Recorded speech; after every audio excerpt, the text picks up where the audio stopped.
Dan Allah setiap mau menurunkan bala itu pasti ngomong dulu sama kutub. Kalau kutub mengiyakan, maka turun adab. Tsunami, terjadi gempa apa di dunia, sudah di ACC sama kutub. Apakah engkau nggak tahu bahwa ziarah ke makam anakku Abdullah bin Alwi Al-Haddad ini bisa mengabulkan 70 hajat? Sahabatku, mayoritas manusia memang gampang tertipu ketika agama sudah dicampur cerita mistik. Sedikit-sedikit bicara wali kutub, pengatur bencana, Habib keramat, kuburan pengabul hajat.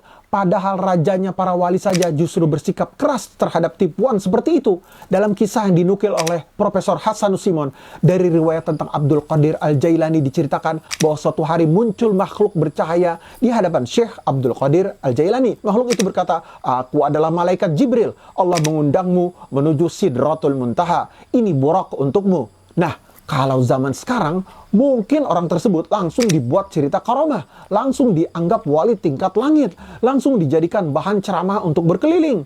Tapi Syekh Abdul Qadir Al-Jailani tidak mabuk dengan penampakan saja. Beliau langsung membentak, "Diam, kamu tidak lain adalah iblis yang ingin menyesatkanku." Makhluk itu pun gagal, lalu berkata, "Dengan keluasan ilmumu, engkau berhasil selamat dariku."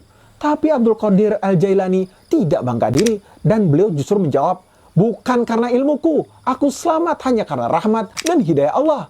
Lalu kemudian selesaikah? Belum. Iblis datang lagi dengan cara lebih halus. Ketika Syekh Abdul Qadir Al-Jailani berada di hutan dalam keadaan lapar dan haus, tiba-tiba datang awan, lalu turun hujan sehingga beliau bisa minum. Sesaat kemudian muncul cahaya besar di langit. Lalu terdengar suara, "Wahai Abdul Qadir, aku adalah Tuhanmu. Aku telah menghalalkan semua yang haram bagimu." Nah, perhatikan sahabat, ada suara dari langit, ada cahaya, ada bantuan, ada kejadian aneh. Kalau manusia sekarang mungkin langsung sujud, langsung percaya, langsung bikin pengajian kisah karomahnya. Tapi apa jawaban Syekh Abdul Qadir Al-Jailani? Beliau langsung membaca, "A'udzu billahi minasyaitonir rajim." Lalu tipu daya itu hilang.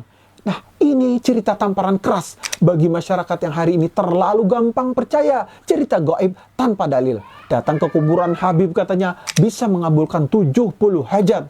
Lalu kemudian katanya lagi wali kutub yang mengatur gempa dan tsunami. Katanya lagi ada manusia yang mengendalikan takdir atas izin Allah.